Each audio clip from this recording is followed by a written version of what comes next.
Salut l'équipe, j'espère que vous allez bien. Moi c'est Stache, bienvenue sur la chaîne YouTube sur laquelle on analyse le fondamental des projets crypto de la manière la plus précise, mais pas que, sur laquelle on développe aussi plusieurs stratégies d'investissement dans le domaine crypto-monnaie. Mais pour aujourd'hui, je vous ai préparé une petite surprise. Et avant de commencer, avant de t'expliquer ce que c'est que la surprise, on va déjà se faire un flashback et écouter un petit peu ce que je disais sur mes premières vidéos. Tu vas voir, c'est assez marrant. Parce qu'en fait, le but de cette chaîne, et je vais pas vous mentir les amis, que ce soit directement les développeurs de technologies qui nous expliquent eux-mêmes les technologies qu'ils développent. Je vous avais dit quoi? Il y a 2 semaines, j'ai sorti l'analyse fondamentale du projet Dynex et vous avez été plusieurs à apprécier cette démarche. Merci à vous de l'avoir proposé dans l'onglet communauté. Mais surtout, j'ai été contacté par Damien et Yeti, 2 membres de l'équipe de développement de Dynex. Et dès le lendemain, en fait, on a enregistré le contenu qui va suivre.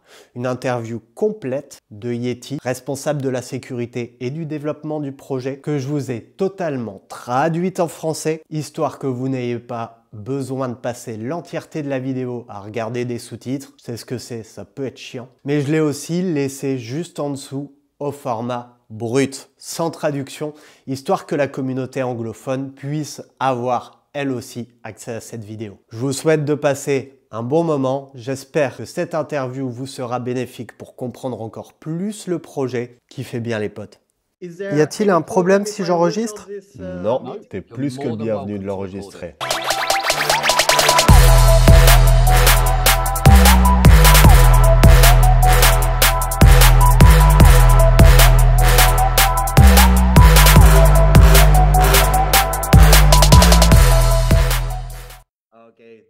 Merci, ma communauté va beaucoup apprécier.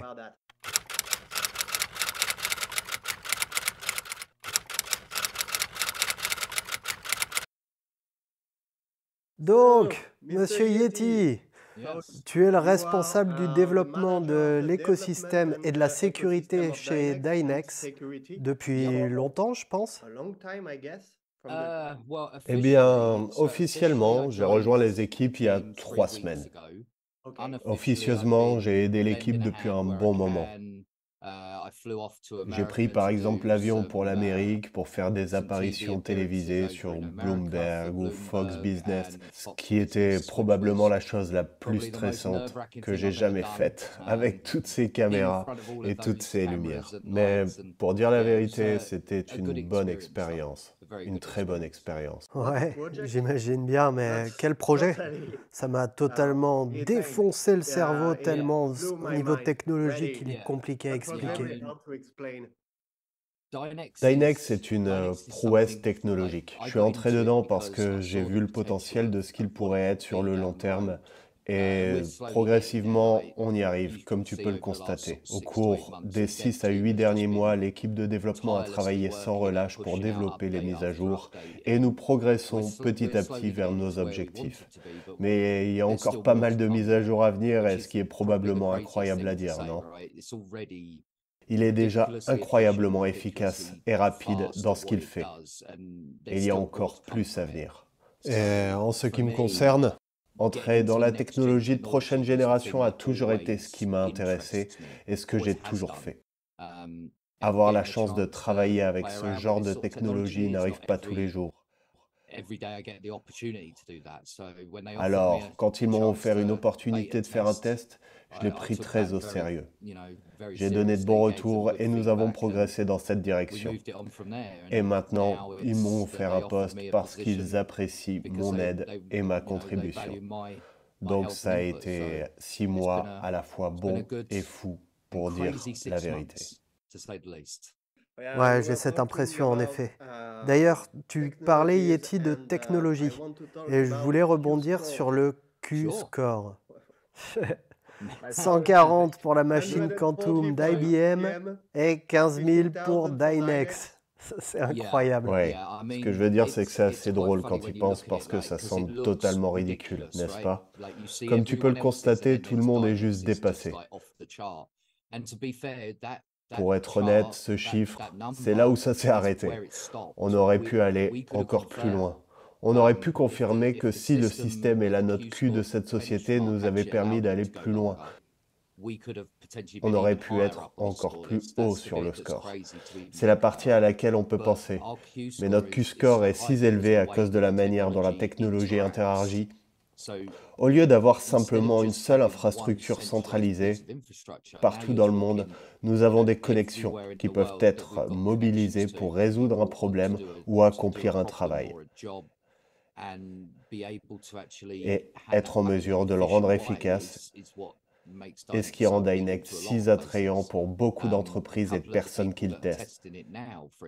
Maintenant, par exemple, c'est un peu comme si tu regardais le Q-score avec Blown Away, parce que c'est simplement qu'ils ne comprenaient pas comment Dynex est si massivement au-dessus des autres et qu'il n'y a pas de limite par rapport aux ordinateurs quantiques de base. Alors que l'ordinateur quantique, lui, a besoin d'énormément de matériel et d'expertise pour fonctionner. Vous devez ensuite le refroidir à moins 200 degrés pour compenser la chaleur qu'il produit et le faire fonctionner. C'est là que Dynex a l'avantage. Dynex ne nécessite rien de tout ça. Pas besoin d'un super système de refroidissement, car le système est partout où on peut avoir des GPU. On peut repousser les limites, et de ce fait, nous avons essayé de travailler avec les gens qui ont créé le Q-score. Je les ai contactés d'ailleurs avec l'intention de voir si nous pouvions vraiment affiner leurs outils de benchmarking, car nous aimerions idéalement avoir des outils de benchmarking pour pouvoir nous comparer aux concurrents, tout simplement. Ils n'ont pas de solution pour le moment. Nous avons essayé d'aider à pousser ces repères le plus loin possible pour nous permettre d'obtenir un Q-score réaliste. Et j'ai hâte de voir ce que ça donne. Je comprends totalement. Et justement, j'avais une question. Le 24 janvier 2024, IBM, même si IBM est l'un des concurrents directs de Dynex et qu'il a créé lui-même le Quantum IBM avec un Q-score bien inférieur à celui de Dynex, eh bien IBM a publié un article sur lequel il met en avant une mise en garde sur l'informatique quantique, car il pourrait être très dangereux, par exemple pour la cybercriminalité ou sur le terrorisme. Ma question est simple, est-ce que Dynex peut choisir ses clients qui utilisent cette technologie? Donc, tous les clients qui s'inscrivent sur le marché remplissent en fait un KYC. On doit suivre toutes les règles et réglementations européennes autour de la crypto, un peu comme l'IA. C'est pas qu'un côté de l'équation en fait. On a la réglementation qui est à la fois l'obligation de KYC, mais surtout que toute personne qui utilise pour plus de 600 $ d'IA ou de calcul quantique doit effectivement être complètement KYC. Donc, au lieu d'attendre jusqu'à ce que quelqu'un dépense ses 600 $, on KYC tout le monde, parce que c'est important et ça renforce la sécurité de notre côté. On a toutes les données des clients, on sait à qui les comptes appartiennent, mais aussi pour que nous comprenions ce qui se passe. Tu sais, la sécurité est primordiale, juste avec autant de calculs à notre disposition. Il y a un certain niveau de responsabilité pour nous assurer que, tu sais, il n'est pas utilisé de mauvaise manière. On respecte toutes les réglementations. On vient de mettre en place notre comité d'éthique. Leur présentation est, je crois, très bientôt faite et ils feront une présentation correcte montrant l'éthique obligatoire à adopter. Le comité Dynex est super important parce que ce comité est ce que nous avons fait au niveau sécurité à Dynex. Nous pensons avoir couvert la plupart des angles maintenant. Maintenant, est-ce que ça signifie qu'on contrôle toutes les idées qui peuvent être développées? Non, pas du tout. Ça pourrait arriver. Mais c'est là que tu connais mon expertise dans le domaine de la sécurité informatique et qu'elle entre en jeu. Parce que, tout simplement, nous l'avons créée. Nous la développons comme si c'était une infrastructure informatique classique. La seule différence, c'est qu'elle est beaucoup plus puissante que l'informatique classique. Donc, on a mis la sécurité au maximum en place pour nous assurer l'identification, comme par exemple les empreintes digitales numériques. Donc, quand j'étais en bêta-test, la seule chose que nous voulions être sûrs d'avoir, c'est toutes ces données d'empreintes digitales. Donc si tu essayes de craquer par exemple un mot de passe, ça laisse une empreinte numérique, une trace numérique de ce que tu fais actuellement. On ne peut pas voir exactement ce que tu fais, mais on peut certainement déterminer quel type de calcul est basé sur un certain nombre de facteurs. La sécurité est super importante pour moi. C'est une de mes croyances fondamentales, que ce type de technologie a besoin d'un niveau de sécurité adéquat parce que, comme tu l'as dit, ça peut être très dangereux si quelqu'un l'obtient et l'utilise pour de mauvaises raisons. Merci pour tout, c'est gentil, c'est vraiment sympa de répondre. Alors, j'ai des gens de ma communauté et je leur ai dit que j'allais te rencontrer. Je leur ai demandé s'ils avaient des questions et une de ces questions, c'est quand est-ce qu'on peut espérer de nouveaux listings dans le but d'augmenter la liquidité des pièces? Ouais, donc les listings. On a travaillé sans relâche pour mieux lister le coin. On en a actuellement plusieurs en préparation. Le problème, en fait, c'est qu'il arrive une fois que nous leur donnons le guide technique de ce qu'ils doivent intégrer pour nous. Ça dépend vraiment ensuite de l'exchange quant à la date d'intégration. Vu la technologie de Dynex, c'est le problème que l'on a eu avec ATO par exemple. Ils ont besoin de 3 ou 4 mois avant qu'ils n'appuient sur la gâchette et commencent ne serait-ce qu'à l'annoncer. C'est un peu frustrant parfois, crois-moi.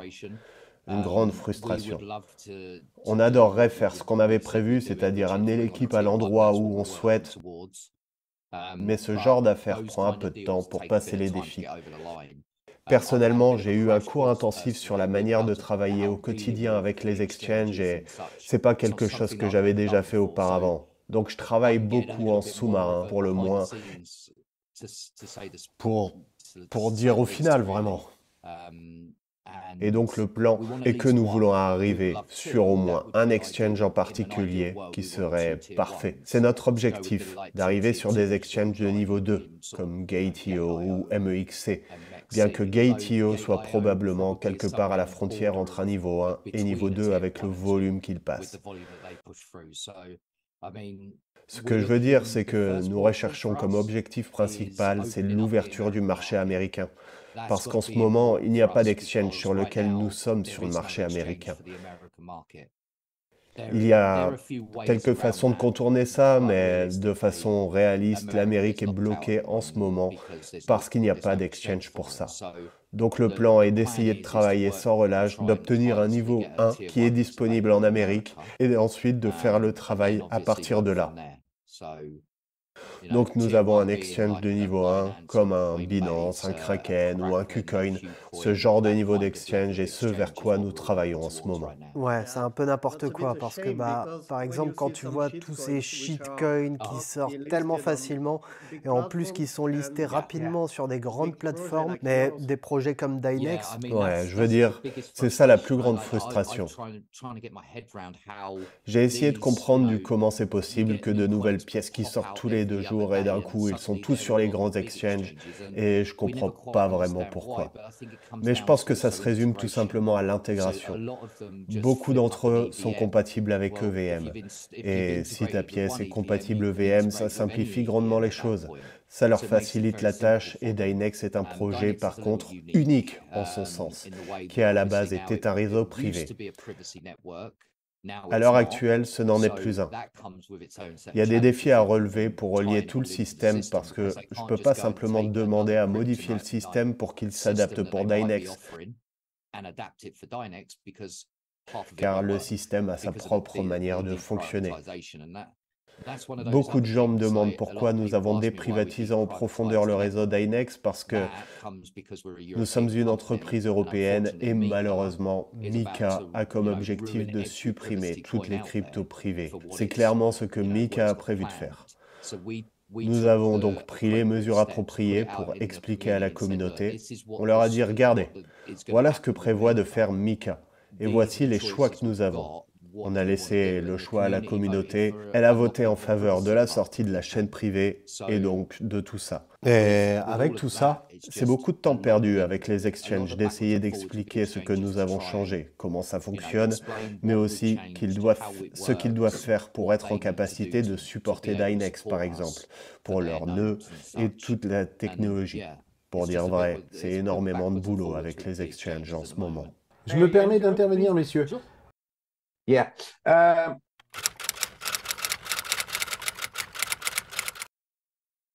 Tu parlais de la privatisation de la blockchain. Yeti, peux-tu entrer plus en détail et expliquer pourquoi cette transition entre blockchain privée et publique a été mise en place par Dynex?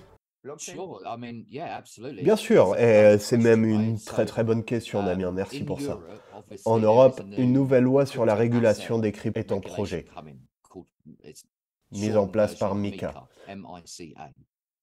Leur but est de supprimer tous les tokens privés, comme par exemple le Morpheus Network. Ils veulent des blockchains qui peuvent être surveillées par le gouvernement et des entités privées. Mais nous ne savons pas clairement jusqu'où ils veulent aller. Pour être clair, dans le futur, ils veulent contrôler un maximum de choses concernant les blockchains. Et ça leur permettrait de scanner toutes ces blockchains. C'est un peu plus compliqué que ça, mais cette explication résume bien ce qu'ils veulent faire. Si nous étions restés sur une blockchain privée, nous n'aurions jamais pu être listés sur aucun exchange en Europe. Ça aurait été problématique pour le projet de devoir se contenter de peu d'exchanges qui permettent ça. Si on avait perdu la possibilité d'être listé sur la moitié des exchanges simplement parce qu'on était resté campé sur nos positions de blockchain privées, ça nous aurait vraiment handicapé. Si on était dans l'incapacité de traîner le DNX avec d'autres cryptos, ça aurait été vraiment un gros problème. Par exemple, ça aurait déconcentré l'équipe parce que simplement ça aurait amené le focus de la moitié de l'équipe sur le listing de projets sur différents exchanges qui acceptent ça, ou de trier simplement le code pour nous permettre de désactiver le facteur de confidentialité au dernier moment. C'est pourquoi Sumi, l'équipe et moi-même avons décidé de prendre les devants avant que cela ne se produise. On a préféré se mettre en règle directement avec toutes ces législations européennes. Je pense que c'était la meilleure solution. Mais fondamentalement, c'était un choix de la communauté. Si elle avait décidé de rester privée, on les aurait suivis et on aurait trouvé une autre solution. Mais comme la communauté était d'accord avec le passage au public, du moment que ça n'engage pas la privatisation du Proof of Useful Work, et c'est ce que nous avons fait. Comme le marché est une entité distincte de la blockchain, on a le droit et on peut conserver cet aspect de la confidentialité. Ouais, je comprends, c'est totalement compréhensible. David, j'ai une autre question. Est-ce que tu sais qui est Sumitomo? Pas du tout. Yeti, tu peux peut-être l'expliquer car tu étais justement en train de parler de Sumi. I mean, I said the name. I suppose it only makes sense that I On ne demande pas une photo non plus, hein. Ah oui, j'ai simplement mentionné le nom, mais effectivement, en parler maintenant plutôt que plus tard, ça peut être sympa. Qui est Sumitomo? C'est ce qu'on me demande tout le temps. Qui est Sumitomo? Sumitomo est avant tout un homme d'affaires autrichien. Il est là depuis longtemps et il a un réseau exceptionnel de contacts, ainsi de suite, depuis son premier job jusqu'à aujourd'hui. Il s'est rendu compte qu'il y avait un potentiel énorme pour le calcul de haut niveau, disons, mais dans un domaine complètement nouveau et différent de celui du monde actuel. La meilleure manière de le décrire, c'est ils ont acheté au début, avant même d'avoir une blockchain, ils ont acheté un paquet de FPGA. Vous en avez un ici, si tu veux le voir.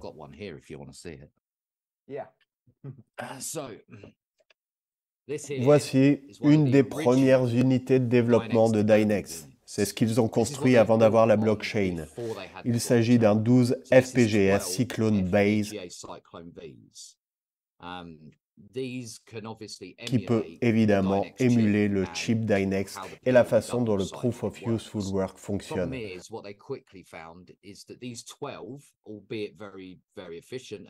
Le problème est qu'ils ont tout de suite remarqué que ça n'allait pas répondre aux besoins du réseau. Parce que ces besoins allaient être énormes, n'est-ce pas? Et avec tout ça, nous avions deux possibilités. continuer d'acheter des FPGS à un prix totalement fou parce que les FPGS ne baissent jamais de prix et bien au contraire. Cela aurait représenté des millions et des millions et des millions de dollars. On aurait parlé de méga money, parce qu'en fait, si c'était possible, ils auraient construit eux aussi leur propre superordinateur. Un superordinateur physique qu'ils auraient utilisé un peu comme les superordinateurs D-Wave ou IBM. Et ça aurait été efficace dans ce sens. Mais ce qui s'est passé, c'est qu'ils ont rapidement découvert que ça n'allait pas suffire pour la vitesse, l'efficacité et le calcul. Ils avaient besoin d'aller plus loin. Beaucoup plus loin. Dynex ont donc commencé à étudier la blockchain et la manière dont ils pourraient intégrer une puce synthétique sur du matériel existant. Et c'est là que je pense que Dynex est une sorte d'ingrédient magique, comme tout le monde le décrit. C'est pas vraiment de la magie, mais d'un point de vue extérieur, c'est ce à quoi ça ressemble. C'est vrai qu'on a trouvé une solution magique qui fonctionne sur l'équipement existant, mais c'est un peu différent. Mais en gros, on simule le même type de chip. En ce qui concerne le logiciel, nous générons une puce, et même beaucoup. Et chacune de ces puces peut interagir indépendamment comme un GPU à ce moment-là.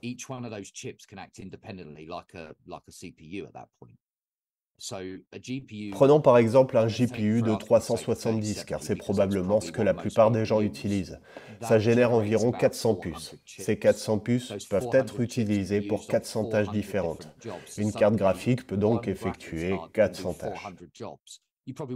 Tu ne voudrais probablement pas effectuer 400 tâches sur une seule carte graphique, mais de manière réaliste, c'est possible. Et cette puce neuromorphique que Sumi et l'équipe voulaient déjà faire par le passé. Et cela résume vraiment la vision de Sumi à ce niveau. Donc prendre ce qui serait la partie qui se dégrade et qui a besoin d'être super réfrigérée, et tout ce qui est problématique et physique, et la rendre tout simplement synthétique. Donc Sumi et l'équipe ont décidé que c'était la seule voie possible. Ils ont lancé la blockchain et tout le reste. Mais maintenant, Sumi a mis en place toute une équipe de direction. Il veut faire son truc de scientifique fou, tu vois. Il veut son laboratoire, il veut connaître la blouse blanche et être coincé au labo pendant des heures. C'est sa motivation actuelle, tu vois. Il veut être celui qui fait avancer la technologie. C'est pourquoi il a nommé une équipe de direction pour s'occuper des autres aspects, parce qu'un seul homme ne peut pas diriger une entreprise comme celle-ci. Ce n'est pas possible en pratique. L'équipe de direction signifie donc qu'il y a une personne qui s'occupe du développement, une personne qui s'occupe de l'écosystème, une personne qui s'occupe, tu sais, des relations avec les médias et du business. Donc c'est une nouvelle personne qui vient d'arriver et qui gère tout. Sumi, c'est une personne géniale, qui a plus de 20 ans d'expérience dans le domaine. Ce que Sumi est en train de faire en ce moment, c'est de mettre en place une équipe pour gérer et maintenir cet écosystème. Mais lui, il veut juste être un anonyme. Il aime travailler sur de nouvelles technologies. Pour lui, ce qui le motive, ce qui alimente sa passion.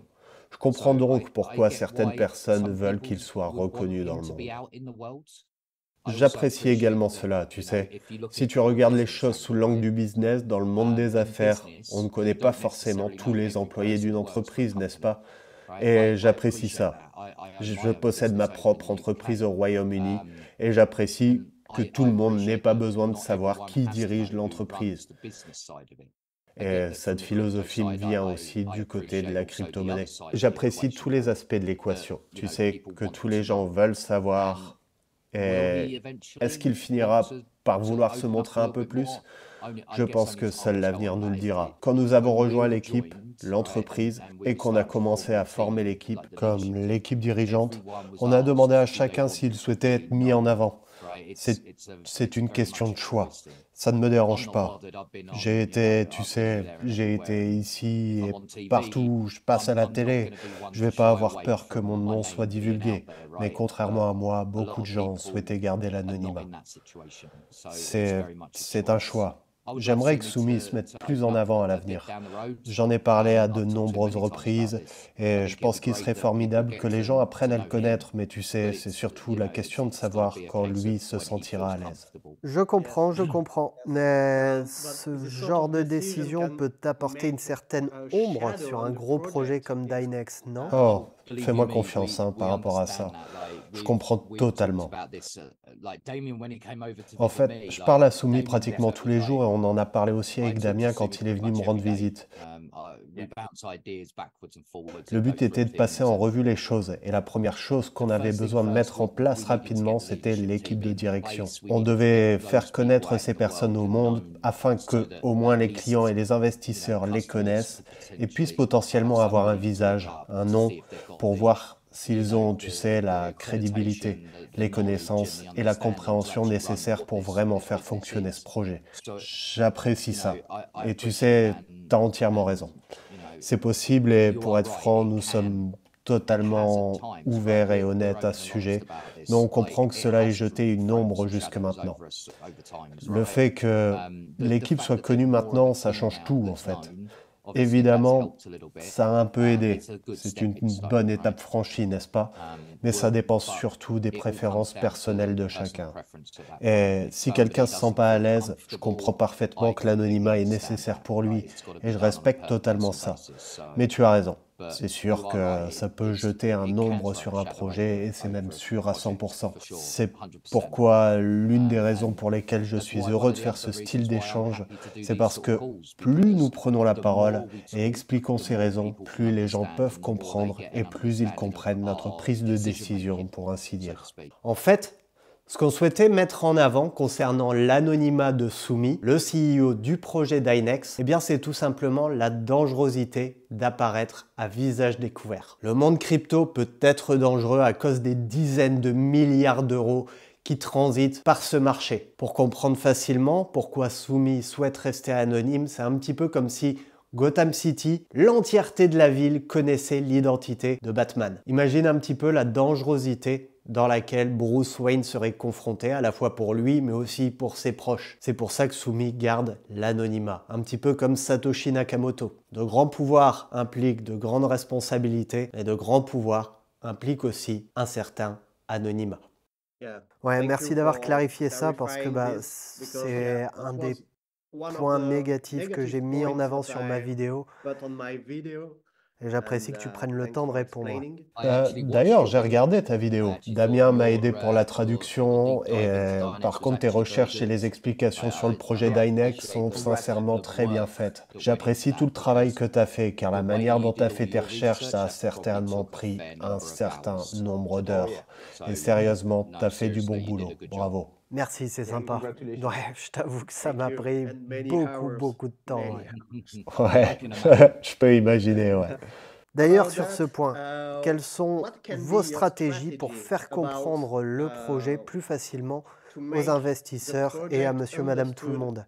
Qu'est-ce qui peut être mis en avant dans les prochains mois, années, spécialement pour pouvoir profiter du bull market qui a déjà bien commencé? Ouais, comme tu l'as dit, on est tout au début du bull run, n'est-ce pas? Donc c'est positif pour tout le monde. Ça n'est probablement pas si bon pour les projets crypto parce que maintenant, tout le monde subit cette grosse pression, tu vois?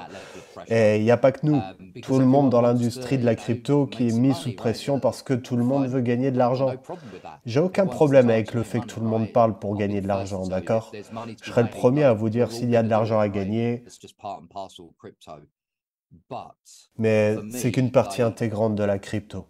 Mais pour moi, comme c'est l'une des choses les plus importantes pour nous et cette nouvelle perspective technologique, n'est-ce pas? Nous ne sommes pas une toute nouvelle blockchain. La nôtre existe depuis près de 18 mois.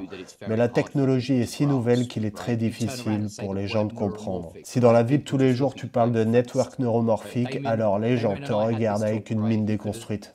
Damien et moi avons eu cette conversation. On était en train de prendre le petit-déj un matin et on parlait du réseau Dynex et de la technologie. Le gars à côté de nous avait l'air complètement déconcerté par ce dont nous parlions, comme s'il ne comprenait pas un mot de ce qu'on disait. On aurait pu parler en grec ancien que ça aurait eu exactement le même résultat. Mais t'as raison, l'éducation, la communication et tout ce genre de choses, c'est quelque chose que j'ai évoqué plusieurs fois. Et toute l'équipe est d'accord avec le fait que l'éducation sur ce système est extrêmement importante. On n'essaye pas seulement de faire ça pour les personnes qui ont une compréhension de haut niveau en codage, hein. Nous voulons le rendre accessible à tout le monde. Et quand je dis tout le monde, je veux dire vraiment tout le monde. Et pour t'expliquer ça, j'ai un apprenti âgé de 10 ans, tu vois. Il apprend actuellement à coder sur Dynex. Parce que s'il peut apprendre à cet âge, c'est simplement parce que son cerveau est comme une grosse éponge. Ça va prendre simplement plus de temps pour le reste des gens comme moi, tu sais. On fait partie des vieux, et maintenant, il faut un peu plus de temps au cerveau pour commencer à travailler et à traiter. Et pour nous, ça prend bien plus de temps. J'ai suivi un cours intensif au cours des 6 derniers mois sur ce sujet, et j'ai dû apprendre sans arrêt. Je dirais que l'éducation est la priorité la plus importante, et oui, nous prévoyons, tu sais, pour transmettre cet apprentissage. J'ai dû participer à des émissions et faire des tutoriels. On travaille actuellement sur un système de didacticiel qui permettra aux clients de disposer de bases pour les guider étape par étape. Alors oui, l'éducation est importante pour nous. Alors, autre question de ma communauté, j'ai Alex qui m'a demandé de vous la poser. Il parlait du DHAP.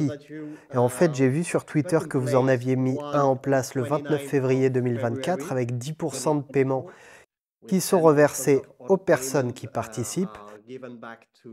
Mais j'ai essayé d'aller dessus et j'ai vu qu'il n'était pas disponible pour l'instant. Est-ce que tu aurais une explication?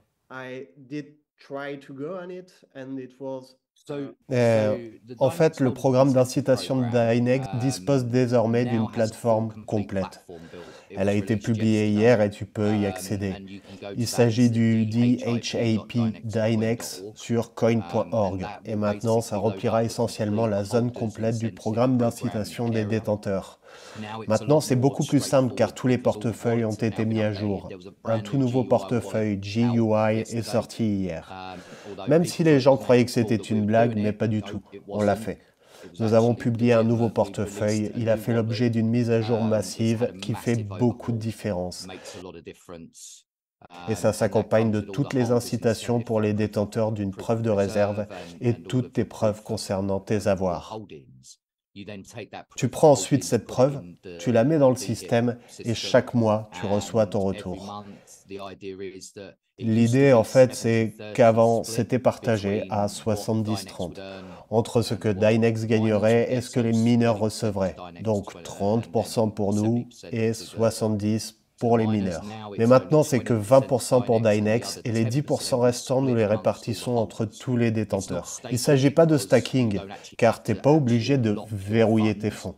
Tu es libre de déplacer tes fonds à tout moment et ce fichier de preuve de réserve permet à notre outil d'analyse de valider le montant que tu as sur ton compte. Maintenant, si tu déplaces tes tokens ou si tu réduis ton solde ou si tu l'augmentes, tu devras régénérer le fichier, mais fondamentalement, c'est tout ce que tu as à faire. C'est la seule chose que tu dois faire et maintenant, avec le nouveau portefeuille, tout est mis à jour. Il suffit littéralement de cliquer sur quelques boutons et de récupérer ton fichier, de l'ajouter dans le pool et chaque mois, tu obtiens une partie proportionnelle de ces 10% pour les détenteurs. C'est donc quelque chose de nouveau. C'est notre façon de redonner à la communauté qui est restée à nos côtés, tu vois. Il y a eu pas mal de gens qui ont aidé au développement, ou il y a des gens qui ont évidemment participé comme des investisseurs early, qui sont venus très tôt et qui ont ensuite conservé leur investissement, et nous voulons leur rendre l'appareil. Merci pour cette réponse. J'avoue que c'est plutôt cool pour les mineurs, les investisseurs early. Est-ce que tu peux me parler maintenant des prochains partenariats avec qui Dynex va collaborer? Bien sûr, si tu peux divulguer des noms. Ah, les prochains partenariats. C'est toujours un sujet assez drôle, c'est vrai, parce qu'on a peut-être 5 ou 6 sociétés différentes avec qui nous parlons en ce moment. On en a quelques-unes qui évaluent Dynex déjà, mais ce qui est bizarre avec ces évaluations, c'est que les gens pensent que ces entreprises ne vont pas nécessairement commencer à utiliser Dynex. Et c'est vrai. Le diagnostic consiste exactement à évaluer s'ils peuvent ou non utiliser Dynex à leur avantage. Et nous en avons quelques-uns qui sont en pleine évaluation actuellement. Par exemple, on a un constructeur automobile qui doit commencer à évaluer Dynex et qui ne peut pas dire son nom tout simplement à cause des contrats, des règles et autres. Mais il va sans dire qu'une fois qu'ils verront les résultats et qu'ils comprendront le potentiel, ils signeront ce partenariat et pourront enfin annoncer qui ils sont. Et ce que je peux dire, c'est que on parle pas de petite entreprise, hein, Stash. Quand ça arrivera, ce sera totalement fou. C'est vrai parce que les gros clients, ces clients de premier ordre, sont ceux qui vont diriger l'écosystème et qui amèneront plus de liquidités, qui passera par le marché. Ce qui veut dire plus de rewards pour les mineurs et évidemment pour le DHAP et les holders, comme on en a discuté précédemment. C'est ce sur quoi nous travaillons. C'est essayer de faire venir ces différents clients. Nous travaillons actuellement sur le paiement en monnaie fiat. Ainsi, les grandes entreprises peuvent simplement utiliser de la monnaie légale fiat et traiter le reste elles-mêmes dans les coulisses sur cette technologie. Bien sûr, l'utilisation est convertie en Dynex et sera ensuite redistribuée à nouveau sur le réseau. Je veux dire, de manière réaliste, les grands acteurs de l'industrie sont nos cibles prioritaires. J'ai probablement 3 semaines complètes de rendez-vous planifiés avec ces différentes entreprises intéressées pour faire appel à nous et qui souhaitent un peu plus d'informations, tout comme toi. Il y a certaines questions qui n'ont pas encore de réponse. Et c'est pour cela que je suis là pour aller discuter avec eux et m'asseoir pour leur faire comprendre cette technologie et leurs avantages, tu sais. Je croise les doigts pour que nous puissions attirer de gros clients pour qu'ensuite l'évolution devienne exponentielle. Ce qu'il faut savoir, c'est que signer un gros client amène beaucoup plus de pression sur nos épaules. On en a déjà beaucoup de pression côté crypto et maintenant nous allons subir une forte pression du côté privé. Je veux dire, on doit être vraiment prêt pour ça.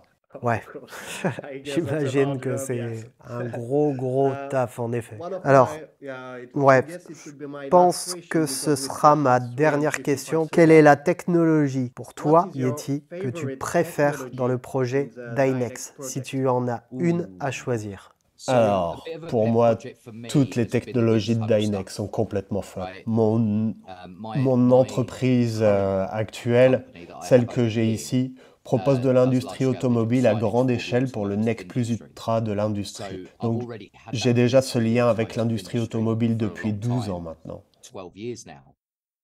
Alors, quand j'ai donné l'idée aux gars de « Hey, pourquoi pas simplement construire une soufflerie virtuelle sur Dynex et faire du CFD ?» Tu vois, les CFD sont l'un des éléments informatiques les plus accomplis, que nous exécutons le mieux et les plus fous. C'est ce que je faisais en fait des outils d'analyse benchmark il y a 2 jours. J'ai utilisé Dynex avec 1000 chips contre 1000 chips sur un GPU H100 à $40 000. Et le résultat, c'était 5 fois plus rapide avec Dynex. C'est vrai que c'est ça qui est le plus fou, et en fait, ça coûte si peu cher de le faire fonctionner avec Dynex. Mais pour maintenant, louer ou acheter un GPU de ce genre de niveau s'accompagne d'un chèque monstrueux. Donc je pense vraiment, pour nous, la plus grande technologie en général, il s'agit du réseau dans son ensemble. Mais pour moi, personnellement, cette soufflerie est incroyable. Honnêtement, lorsque nous l'avons montré à quelques personnes dans le monde automobile, nous avions vraiment attiré leur attention et c'est ce que nous voulions. Tu vois, c'est cela en quoi consiste la technologie disruptive, perturber la normale et se mettre au centre de tout ça. Ouais, c'est vrai que la technologie Dynex est incroyable. D'ailleurs, Yeti, et concernant l'auditeur AI, Je savais que tu allais en parler. Mais Oh yeah, I am quiet, but you know I'm thinking.